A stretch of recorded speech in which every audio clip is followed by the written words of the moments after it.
reactions and some thoughts to these films felt and thought about these films that the last group of films that were screened. Does anybody want to share any thoughts about the last group?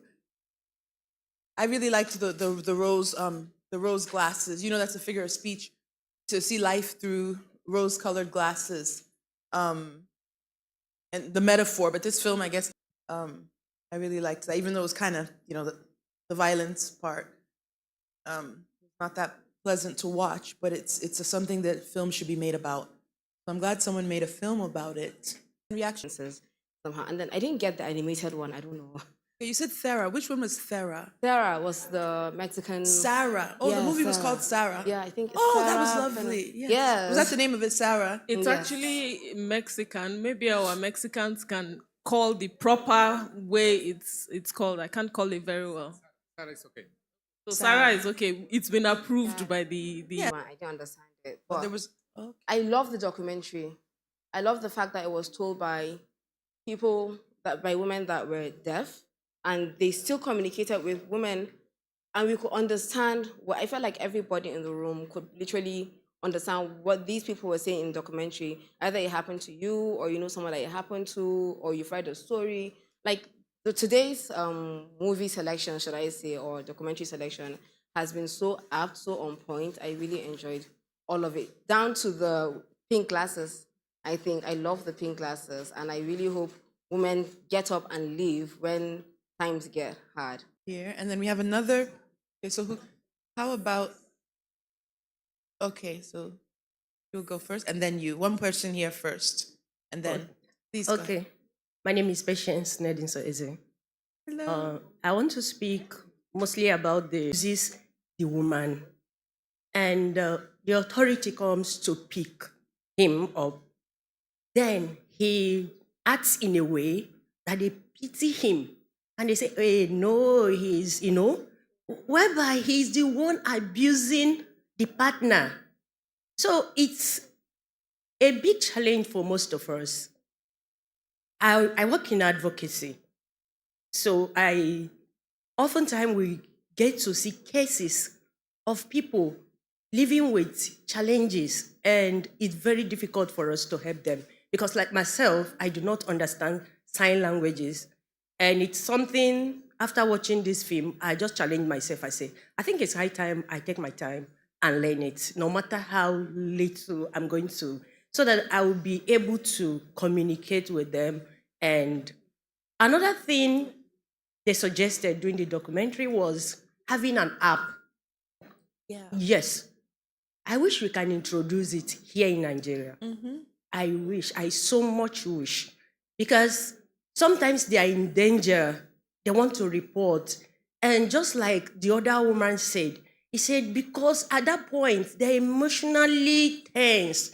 They are trying to pass their message, but they cannot coordinate themselves very well so that they will say things that we understand. As a result, vital points are missed.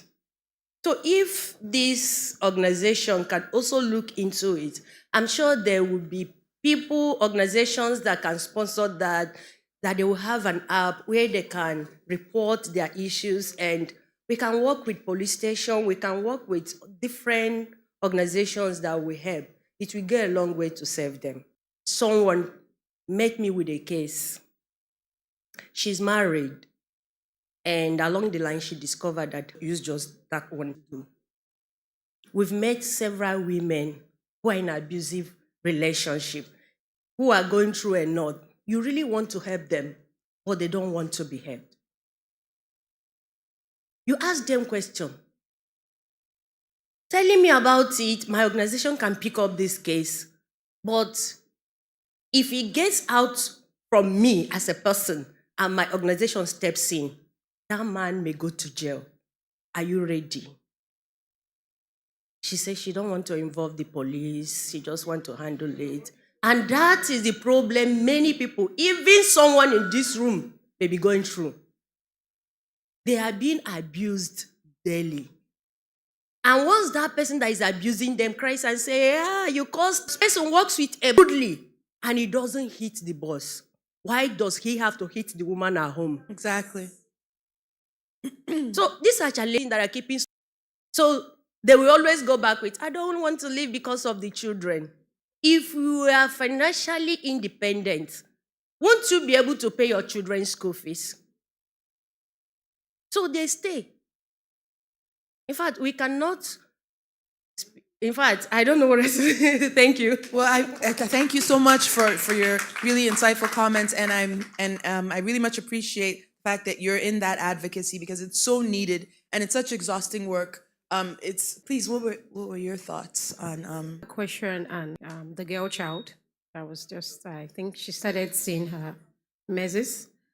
I know that my concern for the girl child, Is it a religious thing in that culture? yes, believe. I think it's when they begin their menses to pray. Kind of education. It's a Catholic education where you, what you saw was particularly primary school Catholic education. But Okay. I can just give you more details after. Okay, and I haven't even introduced you. Thank you so much. So it's Catholic. Thank you. It's in the Catholic religion in Mexico. Yes. So thank you so much. Okay. Then I just my wanted her to suggestion. finish. You want?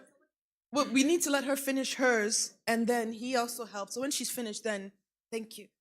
Then my suggestion to that, if it's a religious belief that, you know, a girl child should be stigmatized or humiliated because she's on a meset, I feel the culture needs to be sanitized on what to do at that point, because that could even make that little girl depressed. And, you Yes. know, And when- the fact that someone made a and- film is a good beginning. That so- someone made a film about it. yes, something should be done about that. Yes, thank you you. so much. Please, guys, just one more. I need to introduce the Mexican ambassador, Mr. Ambassador Alfredo Miranda. Please, thank you so much for joining us. Sorry, the stairs are on the other side. Let me join you. Yes. Thank you so much. Well, you know, I am really glad to see this wonderful screening of 3 Mexican productions. And thank you for the invitation. Thank you for this opportunity because you, with the screening of these films, you are doing a very big work in advocacy. It's very important. I would like to see more men here, not only women, because we as men, hey, hands up, men. So how many are here? Not too much. So we have to work more in the gender equality. The first movie, Sara, is a very important Mexican production regarding with the historical fact. In Mexico, we had 300 years of colonization, 300 years of colonization. The Spaniards were there. Then we have a revolution, 10 years of revolution, and then we have a different process, historical process. What was most important on the revolution is that Sara plays the role of Madero, Francisco y Madero, who is named Pancho in the movie. Pancho is, for us, the father of democracy. It's really important. But in this film, you see the human face of Madero. It's not the political learning that we have had along our story. It's the human side, the human face, even with all these issues that he did that we never learned in the books. So this is important because Sara plays an important role helping him, supporting him, guiding him, even giving him notes for his own books. So it's important the play the woman plays in the historical facts. And now the government is precisely trying to recover these facts that have been hidden in the past because the history is written by men and now history is written by women.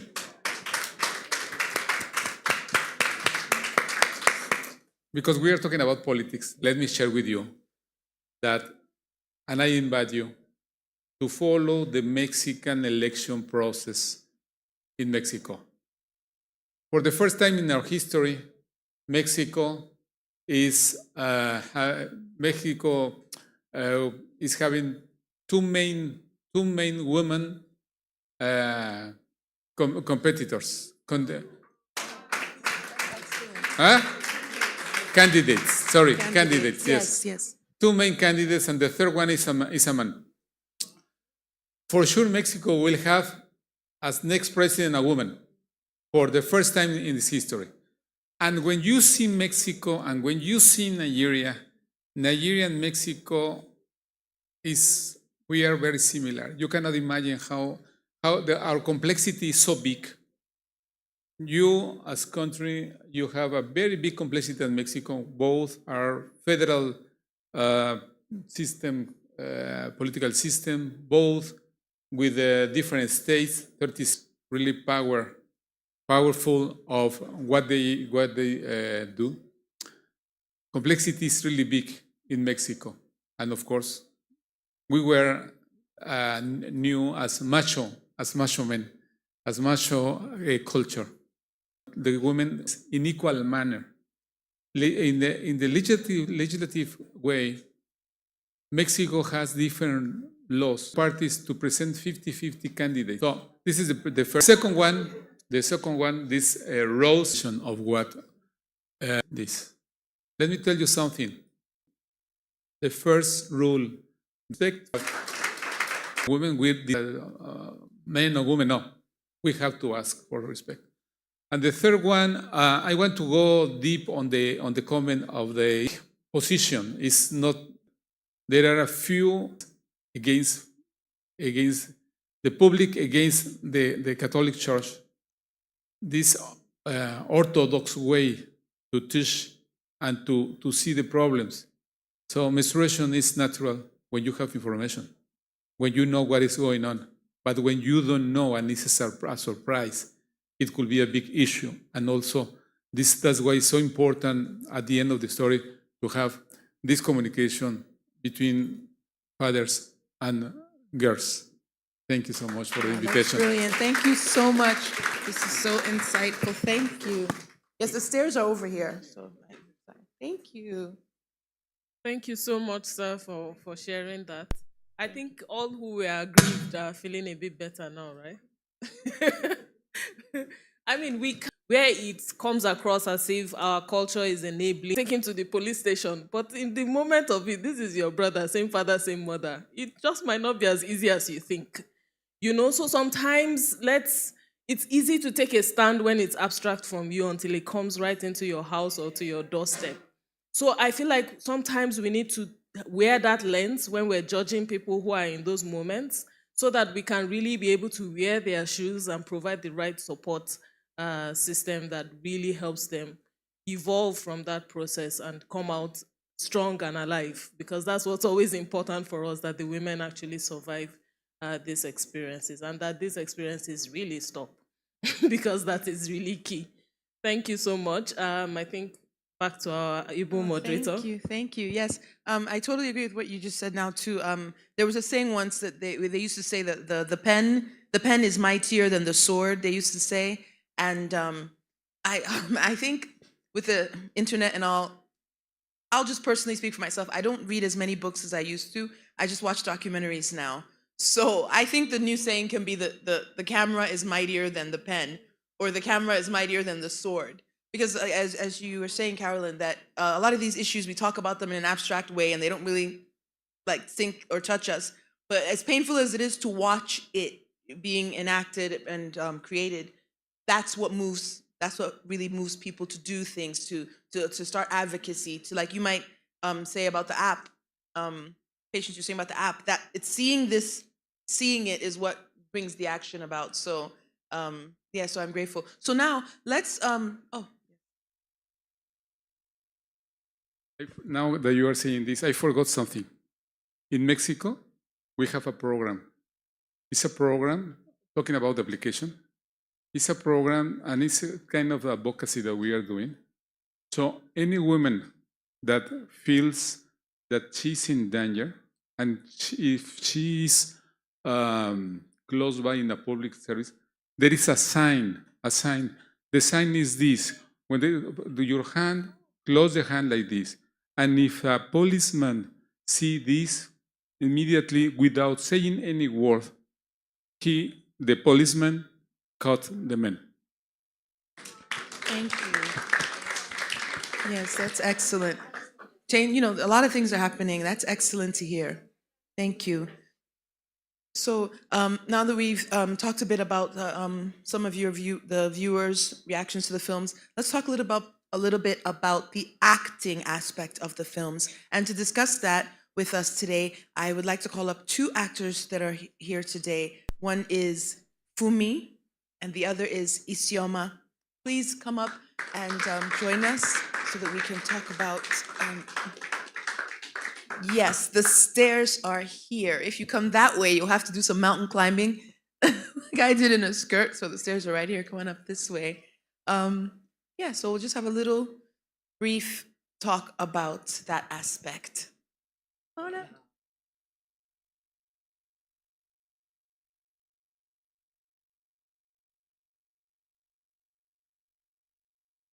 It doesn't matter. All right, guys. So the three of us are actually actors. I'm Linda, Isioma, and Fumi, and we're all actors. So let me hear a little bit from either one of you first, about your thoughts on the acting in any one of these films. Who would like to go first? Fumi, go ahead. All right, so hello, good afternoon, everybody. I hope we're having a swell time. My name is Fumi once again, and I am an actor. So I was back there and I was listening to what a lot of people were saying. So one thing I will say is, if the acting was shitty, pardon my S word, you wouldn't remember those messages. So the acting was great because a message was passed. The message was passed. So the acting in their films were excellent. Thank you. And Isioma, any thoughts about the acting from you? I also agree with him. Like, if the acting wasn't so good, you would focus more on how bad the acting was. So, because we watched quite a number of them. Sorry, my voice. We watched quite a number of them. So you would have easily forgotten the message along the way. Thank you. Yeah, thank you. And for me, I personally, across the board, I think the acting was good. One performance that stood out to me was actually Sarah. Her performance really grew on me over time. The film was longer than I thought it was gonna be. So like 15 minutes in, I was like, 15, 20 minutes, 30 minutes? The film's not finished yet? I'm just used to 6 seconds. How am I gonna survive? But her performance grew on me. And especially her, what's the word? It just seemed so naturalistic, and her mannerisms. There's just these small mannerisms she would do, something like a shrug, very simple, small things that